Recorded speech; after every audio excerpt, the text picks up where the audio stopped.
skilled and resource support SMEs, specialized in small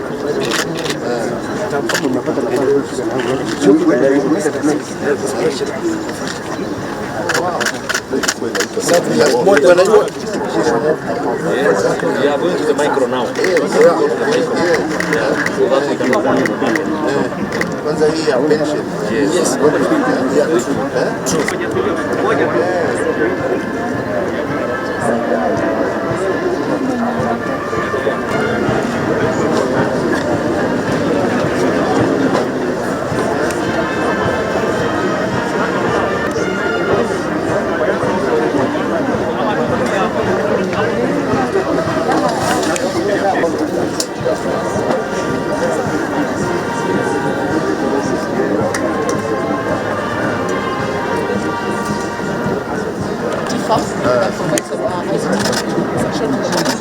We have been in the market for 20 years.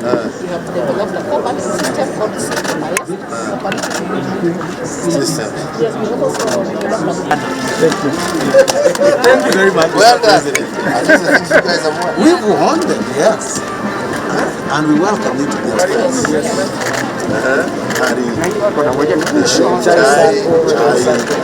Yote ni different. SACCO. Mwalimu Mr. Largest in the country. This is John. Which side? Housing?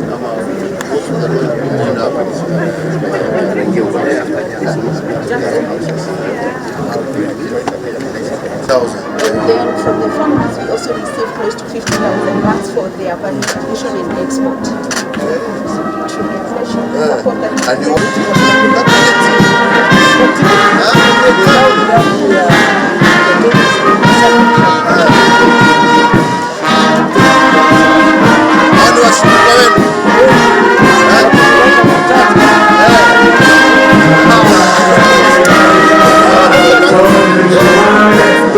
people in almost every sector of our economy, including agriculture, housing, financial, transport, and insurance, just to mention a few.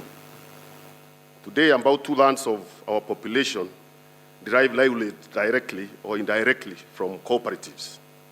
Your Excellency, our cooperative sector is a leader in Africa, while our SACCO subsector is one of the most vibrant and fastest growing in the world.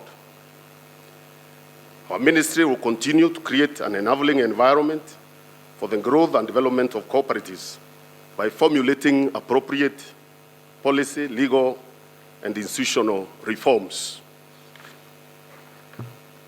I thank the cooperative leadership that has enabled the cooperative movement to continue to contribute immensely to our national socio-economic development. Finally, Your Excellency, on behalf of the entire leadership and the membership of the Kenya cooperative movement, let me take this opportunity to thank you for your support to the sector. Indeed, under your leadership, the sector has experienced tremendous growth and stability. Let me begin by saying what a great pleasure it is to be with you today to celebrate this 100th International Cooperative Day, which is being celebrated by cooperatives across the globe. As we celebrate this day, as we popularly know it here in Kenya as Ushirika Day, let me extend my warm greetings to all cooperators in Kenya and indeed globally. This year's celebration comes against the backdrop of the COVID-19 pandemic and the current raging conflict between Russia and Ukraine, both of which have had far-reaching consequences to both the global as well as to our local economies. I note with appreciation that the theme of this year's celebration, that is, Cooperatives Build a Better World, does actually contextualize the global story against the backdrop of challenges that are currently facing us worldwide. Yes, as you celebrate this important day, it is equally important for all cooperatives around the world to reflect on how they can bring their values of self-help, self-responsibility, democracy, equity, and solidarity to the fore in order to build a better world for each and every one of us. Guided by these values, cooperatives operating around the world in many different sectors of the global economy have proven their resilience in times of crisis. Hapa kwetu Kenya, since the first dairy cooperative was formed in 1908 in Kipkelion, currently Kericho County, cooperatives have thrived greatly, contributed to the social economic development of our country, and today cooperatives are actively in nearly all key sectors of our economy, from agriculture to transport, land and housing, financial services, manufacturing, just but to name a few. Indeed, the Kenya cooperative sector in general is a leader in Africa, and we do, as has been said, rank amongst the top 10 globally. Hongera kwenu nyote. So, ladies and gentlemen, recognizing the importance of cooperative in wealth and employment creation, my administration has since 2013 undertaken major policy reforms in the sector so as to create an enabling environment for cooperative enterprises to thrive. And this has enabled cooperatives to better play their rightful role as key enablers in the realization of our big four agenda pillars: manufacturing, food security, and affordable housing. Indeed, in manufacturing, we have prioritized the reforms for the revitalization of various subsectors where cooperatives are involved. These are such like coffee, cotton, and dairy, to name a few. Indeed, as part of the revitalization program, we incorporated the new Kenya Planters Cooperative Union in 2019 after the liquidation of the old KPCU, which was bedeviled, unfortunately, by a myriad of challenges. So, ladies and gentlemen, it is important to underscore that Kenya has one of the most vibrant cooperative financial institutions, cutting across banking, insurance, SACCOs, investment, and housing activities that serve citizens of all walks of life. Collectively, these cooperative financial institutions hold about 1.5 trillion in assets, as we just heard from the chairman. My administration gave specific policy focus to SACCOs, given their role in mobilizing savings and providing credit to their 6 million members.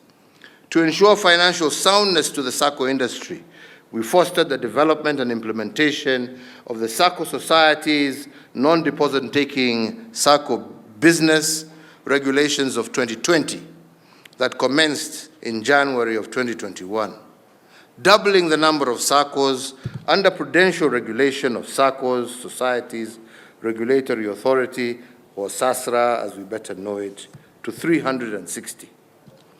This has provided financial and operational standards to enable effective and objective monitoring of the performance of the SACCO industry.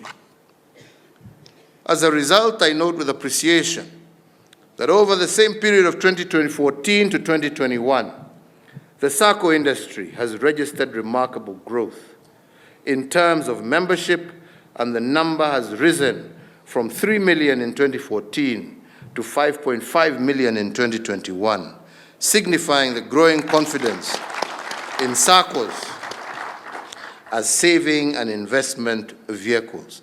Sasa kwa sababu ya hii kufanya watu wote wawe under SASRA, wale walikuwa wanafanya ile pyramid schemes na nini wamehama. Sasa we have confidence that the SACCOs are properly regulated, that people's savings are properly looked after, properly regulated, and this is the way to prevent the crooks from forming SACCOs to steal money from members. Kwa hivyo, hii ni kitu muhimu sana. Asante sana. In terms of loans and deposits, SACCO industries have registered equally impressive performance, with loan portfolios growing from 228 billion in 2014 to 522 billion in 2021. Deposits have also risen from 206 billion to 474 billion over the same period. In the area of affordable housing, SACCOs remain important financiers in the land and housing subsector, with a third of the loans to members going to purchase of land and housing developments. Under the affordable housing pillar of the Big Four agenda, we established the Kenya Mortgage Refinancing Corporation as a public-private partnership to scale up housing finance through long-term funds. And I am pleased to note that currently 12 SACCOs have invested equity in KMRC and are today beneficiaries of affordable funds to grow their mortgage portfolios. I am pleased to further note that KMRC has refinanced an amount of 305 million to 4 of these participating SACCOs. Other notable reforms that we have undertaken include establishing a cherry revolving fund with some 3 billion Kenya shillings, operated under the new KPCU, established of farm input subsidy programs of about 1 billion shillings, digitization of coffee factories, refurbishment of coffee drying beds, all these in the coffee sector. And let me say a little bit more about the new KPCU. Indeed, our move to incorporate the new KPCU was motivated by the need to provide sustainable solutions to the thousands of coffee farmers through milling and marketing services.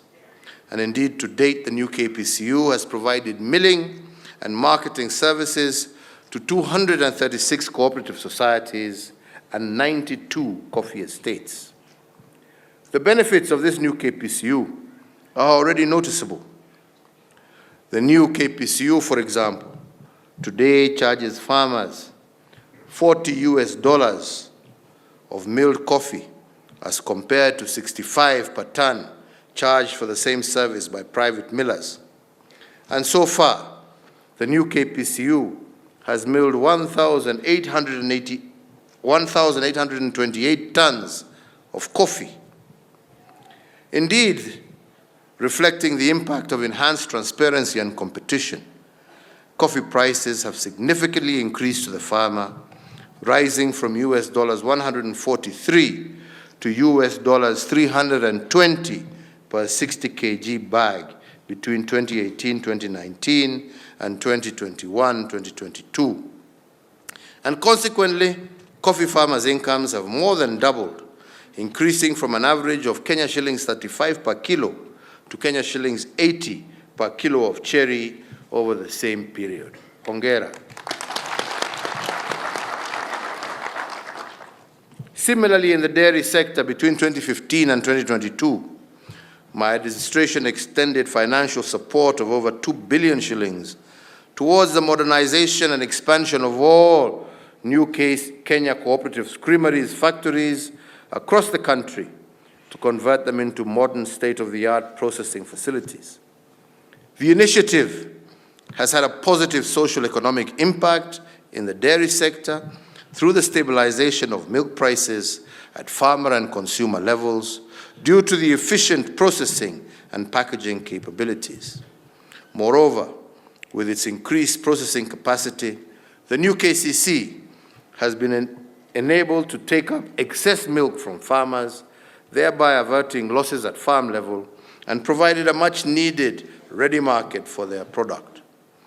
In addition, the annual milk farmers payout has as a result doubled, rising from 2.5 billion before modernization to about 5 billion after the modernization program was complete. Indeed, with the stabilization of the dairy sector, there has been a steady and remarkable growth in the number of dairy cooperatives in our country. During the 2019 Ushirika Day celebrations, I gave a direction on fast-tracking of the central liquidity facility for SACCOs. And today I am glad to inform you that the policy and legal framework for for the SACCO's central liquidity facility and shared technology services received cabinet approval in May of this year, and the requisite legal amendments will now be processed by Parliament. My cabinet has also approved the legal amendments towards the setting up of a deposit insurance for SACCOs. This is a deposit guarantee fund that will play an equally critical role in further enhancing financial stability of SACCOs by compensating depositors in the event of a SACCO collapsing. You appear to me approve. My administration recognizes the changing environment for cooperative enterprises, and it is for this reason that in consultation with cooperative stakeholders, we did undertake a comprehensive review of the existing cooperative policy. And today again, I'm happy to inform you that the National Cooperative Policy, which was a product of this engagement, was approved by Cabinet in 2019 and has subsequently been approved by Parliament as Sessional Paper number 4 of 2020. As part of the implementation of the National Cooperative Policy, we undertook a review of the principal legislation, the Cooperative Societies Act Cap 490, which has since resulted in the draft Cooperative Bill 2022. This bill is awaiting Cabinet approval before submission to Parliament for enactment. So, ladies and gentlemen, as we gather here today to celebrate this 100th Ushirika Day, we want to applaud the success of the cooperative movement, both here in Kenya and around the globe. And I ask you to join me in appreciating the impact that cooperatives have had in transforming the lives of a majority of Kenyans by placing wealth in their hands. Kenya would be lesser today without the cooperative movement. Hence, the reason why going forward, we should strive to strengthen the cooperative movement, to empower the small-scale farmer, small-scale trader, micro-enterprise manufacturer, and so on. Cooperative movement is the way forward for sustainably empowering micro and small business enterprises in our country. So let us therefore join hands in wishing the cooperative movement throughout the world a very happy Ushirika Day and a bright future going forward. Turning to rice, for example, we set a target of increasing domestic production of rice from 112,800 metric tons in 2017 to 486 metric tons in the year 2022, so as to meet national food and nutrition security needs. A key factor in increasing production is ensuring a reliable supply chain that guarantees farmers timely access to market for their products at competitive prices. And to achieve this, we revitalized the Kenya National Trading Corporation through structural and leadership changes so as to position it to address the loopholes in the rice supply chain. In addition, we set up a revolving fund of 660 million Kenya shillings to ensure farmers receive prompt payment upon delivery of rice to their cooperative societies. Today, we are happy to note that through this program, KNTC has issued contracts worth 2.5 billion to 8 rice farmer cooperatives for the supply of 17,620 metric tons. During the year 2021 to 2022, KNTC has received from contracted cooperatives 12,975 metric tons of rice, valued at 1.8 billion Kenya shillings. KNTC then supplies this rice for consumption to government institutions, thus supporting our policy of Buy Kenya, Build Kenya. Kuna tena kununua mchele kutoka kwa nje, tunanunua yetu. We are also seeking to revitalize the cotton cooperatives so as to enable them to provide raw materials to the textile value chain through modernizing the ginning technology and enhancing access to markets. As part of this program, a task force was formed to spearhead the necessary reforms, and it produced a report providing a clear roadmap on cotton industry reforms, and this will involve revitalizing the old and obsolete cotton cooperative ginneries, as well as building new ginneries when necessary. We have successfully completed the modernization of Luanda Cotton Cooperative Ginnery in Busia, and it is now awaiting commissioning, and this ginnery can process about 30,000 metric tons per annum and can process other byproducts such as cotton cake and soap. Other ginneries are earmarked for modernization, giving the growing significance of cotton industry in Kenya. Sasa ni shauri yenu, mchague watu watafanya hii, wataendelea ama wakupiga kelele. Yangu ni kuwapa heko na hongera, kongole kwa siku ya leo, kwa sababu vile nimesema kwa ukweli, ushirika umetoa Kenya mbali. Ushirika umewezesha Wakenya wengi kutoka kona mbali za taifa letu kushiriki kikamilifu na katikati ndani ya uchumi wa Kenya. Ilivyosemwa hapa, over 32% ya savings za taifa iko kwa mikononi mwenu. It is in your hands. In your hands as cooperators. And this truly is the way to transform societies. It is equitable growth, it is sustainable growth, it is positive growth. Tumejaribu tuwezavyo kuhakikisha ya kwamba we have the necessary legal framework to facilitate cooperatives to grow. We all know shida mbalimbali ambazo tumepitia kwa sababu tumeunda cooperatives, viongozi wameenda wamekula pesa ya wananchi, kwingine tumefanya SACCOs, wengine wametoroka na pesa ya watu na mambo kama haya. Na tumeweza kubadilisha sheria tofauti kuhakikisha ya kwamba mambo haya hayawezekani, na ndio tuweze kuimarisha cooperatives zetu katika taifa letu la Kenya. Na hii ni kitu ambacho tungependa tuendelee. Na msione tu ya kwamba ni kwenda kujenga nyumba na kufanya mambo mengine. Hapana. I do believe ya kwamba cooperatives can be major players in the development of our social infrastructure as well. There is no reason why cooperative savings cannot be utilized to build roads. Badala ya serikali ya Kenya kuwa inalipa mikopo kutoka nchi za nje, nyinyi mnatukopea, tunajenga mabarabara kama haya na tunawalipa pesa. Ama ni namna gani wenzangu? Hiyo pesa iingie mifukoni mwenu, kwa sababu ikiingia mifukoni mwenu iko katika Kenya. Itajenga manyumba, itasomesha watoto, itafanya mambo mengi. And this is the future. Huyu Munya miaka 3 amekuja amebadilisha mambo huko katika agriculture, amebadilisha. Hawa walikuwa huko miaka 8, walifanya nini? Ukituambia watu hawajui vile wanasema. Hawa ndio hawaelewi. Wanafikiria ukienda huko ati ho. Ukiona mtu hapo akaona shida, mimi nitatatua hiyo. Kwa nini huku tatua huko mbele? Mwache kuniletea bana.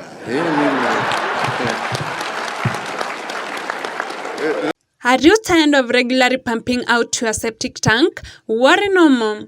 We are here to build for you a modern biodigester septic which never gets filled up. No pump out, occupies less building space, less building cost and time, can build for rentals, institution and family houses. Environment friendly. For installation, call 0728321025.